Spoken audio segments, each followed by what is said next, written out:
é terrível, que o diabo usa como uma legalidade: andar com pessoas que têm brechas na vida deles. Se você anda com gente que não está bem com Deus, você acaba andando na atmosfera espiritual daquela pessoa também. Um dia a irmã me mandou assim: o meu marido vê pornografia, eu vou colher os frutos ruins e as consequências do pecado dele? Eu falei: vai. Ai, pastor, mas isso não é justo. Eu mandei assim: se ele fosse um homem de oração e de jejum, você colheria os benefícios? Ela falou: sim. Então, gente, se você anda com gente que presta, você vai colher os benefícios de caminhar com aquela pessoa. Mas se você anda com gente... Olha Jonas estava fugindo da presença de Deus. Quando ele entrou no barco, só o lado de Jonas estava afundando, ou o barco todo? O barco dos caras que estavam ali dentro estavam indo morrer de gaiato. De graça. Eles iam morrer de graça. Um pai bêbado. O que é criança, filho, bebê? Sofre ou não sofre? Sofre. Ele gasta o dinheiro que era para gastar com o bebê, ele gasta no bar. Se você andar com gente de Deus, você vai usufruir de tudo que eles têm de Deus. Mas se você andar com gente que tem brecha na vida deles, isso vai afetar a sua vida também. Eu não estou falando de colega, gente. Colega é uma coisa. Você chega lá no trabalho, é o colega. Ih, seu time perdeu, acabou. Isso aí é ele lá, eu sei aqui. Eu estou falando de gente que entra na sua vida. Toma cuidado. Porque Deus, quando quer abençoar alguém, manda uma pessoa. E o diabo, quando quer destruir alguém, manda uma pessoa também. Outra coisa, medo. É sério. O diabo, ele tem um nariz dele, ele fala assim, ó. Cheirei medo. Aonde que eu cheirei medo? Nela. O diabo é o pai do medo. Ele quer gerar medo em mim e em você. E quando ele encontra medo, ele tem uma legalidade. Eu estou com medo do futuro. Eu estou com medo de casar. Eu estou com medo de... eu estou com medo do escuro. Medo... Eu nunca vi, gente, o escuro mata 4 em Belo Horizonte. Nunca vi. As pessoas têm medo de coisas mais absurdas. Medo de morto. Você nunca viu? Tumulto no cemitério em Belo Horizonte acaba em morte. A gente tem uns medos idiotas e não tem os medos que deveria ter. O diabo, quando vê medo, ele encontra uma legalidade. A casa está em ordem para ele chegar. Você sabe o que é medo? É fé no diabo. Vou repetir: medo é fé que o que o diabo falou vai acontecer. Eu escapei desse Covid, mas dessa varíola aí, eu não escapo. Parabéns, irmão. Glória a Deus. Sua fé é a fé de um demônio. Eu não quebrei na pandemia, mas agora, esse ano, uma pessoa falou comigo assim: esse vai ser o ano mais desgraçado. Eu falei: por quê? Porque Copa do Mundo nós vamos perder para a França. Olha bem, se não é a mãe de Iná que está conversando comigo. Como é que a pessoa sabe? Copa do Mundo nós vamos perder para a França. O Brasil está fazendo 200 anos de república, mas não adianta nada. E é ano de eleição, as famílias vão brigar, vai ter confusão. E você vai ver, vai ter um presidente terrível. Eu falei: está repreendido! 2022 vai ser um ano maravilhoso, para a glória de Deus.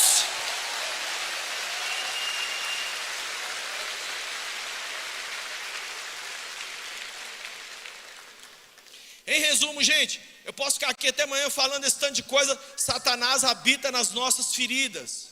E onde ele encontra uma, ele pousa. E ele quer infeccionar. E o pior é o fim do texto. Sabe o que é que Jesus diz? Quando ele encontra a casa desocupada, varrida e em ordem, ele traz mais 7 demônios. Por isso que a pessoa que conheceu a Cristo e volta para os pecados ou para os comportamentos, ele fica pior do que o não crente.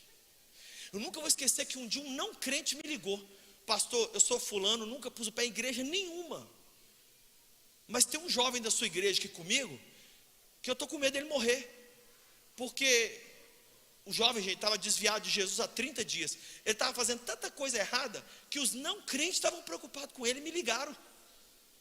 Numa hora que ele estava bêbado, ele falou assim: eu tenho um pastor, qual é o telefone? Ligou para mim.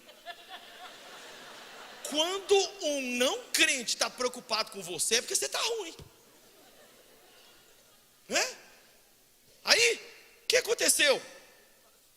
O estado dele fica pior. O texto diz que eles passam a morar ali, seja através da opressão ou da possessão, e a pessoa fica pior do que antes, porque não fechou as brechas para o diabo. Então como é que a gente se mantém liberto? Tiago capítulo 4, verso 7. Sujeitai-vos a Deus, resisti ao diabo, e ele fugirá de vós. Primeira coisa, sujeitar-se a Deus. O que significa sujeitar-se a Deus? A casa está desocupada? Você agora vai ocupar essa casa com o Espírito Santo. Você vai caminhar, você vai levantar de manhã, sentar na cama e falar: bom dia, Espírito Santo, vamos caminhar comigo esse dia. Não é só arrancar as mudas ruins é andar com o Espírito de Deus, ocupar a sua vida. Não existe, gente, demônio não tem medo de grito. Eu posso gritar com Satanás o quanto quiser. Se eu não ocupar a minha vida com o Espírito de Deus, eu posso gritar com ele, repreender, ele ri da minha cara e não vai embora. Essa é a primeira coisa a gente precisa fazer: ocupar a casa que está desocupada. Segundo, varrer. Ela está varrida? É religiosidade? Não. Nós vamos vencer essa religiosidade, sabe como? Com um relacionamento diário e real com Jesus, através das disciplinas espirituais. Sabe como é que você vence? Orando, lendo sua Bíblia, jejuando, vindo para o culto. Não é um cristianismo de fachada. Não é só uma mão de cal que você deu. Isso é se sujeitar a Deus. Deus, eu me sujeito ao Senhor, eu venho aqui te buscar, eu te amo. Eu não estou te buscando aqui porque eu tenho luta, problema. É porque o Senhor é tudo para mim, e eu quero viver para o Senhor, e eu amo o Senhor. Isso é uma vida com Deus. Isso é amar a Deus. Não é uma religiosidade, não é uma mão de cal. Primeiro, ocupe sua vida com o Espírito Santo. Caminhe com o Espírito de Deus. Segundo, pare de viver uma religiosidade, e você vence a religiosidade com as disciplinas espirituais. Por que Deus manda você orar no quarto fechado? Porque não tem ninguém para te aplaudir. Por que jejum? Ninguém vê porque você está jejuando. Lê sua Bíblia. Você está lendo sua Bíblia para você. Vir para o culto. Você não veio para aqui hoje, essa manhã, impressionar ninguém. Você veio aqui para tocar o coração de Deus e ser tocado por Ele, sim? Foi para isso que a gente veio. Isso é espiritualidade real. E por último, o texto diz em ordem, né? Quebre a legalidade que você e outros deram a Ele, através de um arrependimento sincero, levando isso aos pés da cruz. Leva aos pés da cruz. Vamos supor que eu tenho na minha vida uma legalidade que eu dei para o diabo. Cometi pecados sexuais, aí cometi e deixei para trás. O diabo, gente, começa uma perseguição em cima da minha vida, ou em cima da vida de quem quer que seja, em cima dessa área. Por quê? Porque ele tem na carta a legalidade para continuar posando. Jesus está falando disso no texto.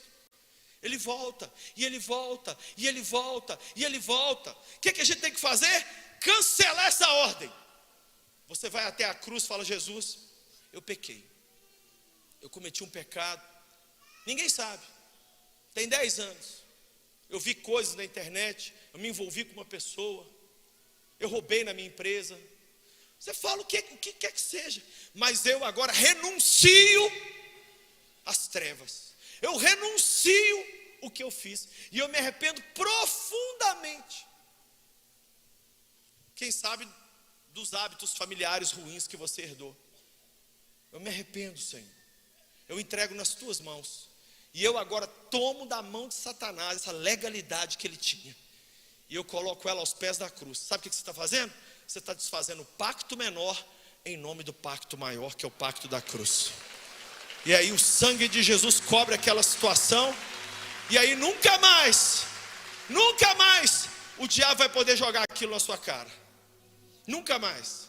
Porque uma vez que o sangue de Jesus lavou, perdoou, uma vez que uma situação foi levada aos pés da cruz, Satanás, o que o texto diz? Sujeitai-vos a Deus. Olha que legal.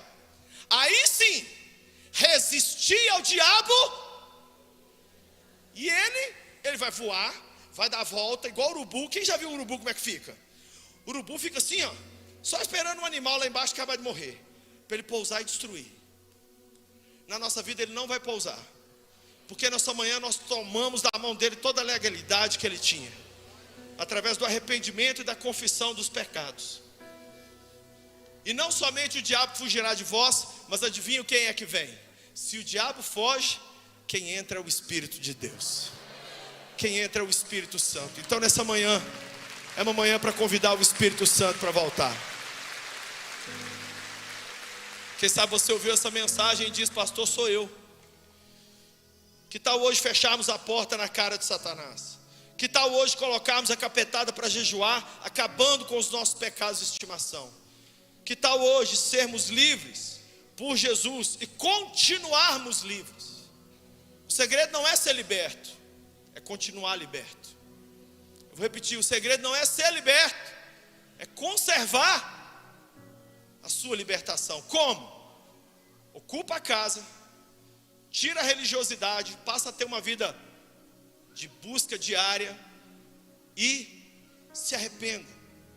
Volta lá no passado. Se for preciso, olha, escuta o que eu vou falar. Faça uma investigação da sua história, faça uma investigação da sua família. Vai lá atrás e fala: Jesus, ninguém na minha família se arrependeu disso aqui, eu me arrependo. Você sabia que é possível fazer isso em nome de uma empresa, em nome de uma igreja, em nome até de uma nação? O livro de Daniel conta que Daniel estava se arrependendo por toda a nação. Sabe como é que Daniel orava? Pecamos, erramos. Quantas vezes eu tenho orado, sabe como? Deus, meu povo, nós temos ido para o carnaval, nós temos ouvido músicas que não te glorificam, nós temos ido para a idolatria, nós temos sido um povo que só fala de dinheiro. Perdoa nós, brasileiros. Isso aí é quando você fecha a porta por representação. Nesta manhã Jesus quer fazer isso na sua vida, na minha vida. Mas primeiro nós temos que entregar a nossa vida para esse pacto maior, para destruir os pactos menores. Quem sabe quando você era criança, você chupou bala de São Cosme e Damião, jogaram arroz na sua cabeça, fizeram feitiço. Quem sabe você tomou passe quando era criança, e até hoje você tem uma insônia que não vai embora. Você tem sonhos. Um jovem me procurou essa semana: pastor, eu estou com sonhos eróticos, um atrás do outro. Mas eu falei: tem quanto tempo? Ele falou: para sempre, toda noite é sonho erótico. Eu falei: irmão, isso não pode ser simplesmente a biologia do cara, isso é uma perseguição de um demônio. Nós temos que fechar essa porta na cara do demônio. Casamento frio, gente, o casal não tem sexo. Sabe como que acontece isso muito? Quando eles estavam solteiros, transavam igual louco, aí simplesmente casaram, não resolveram nada. Gente, o diabo é mestre em esquentar os solteiros e esfriar os casados. Temos que fechar isso na cara de Satanás, amém?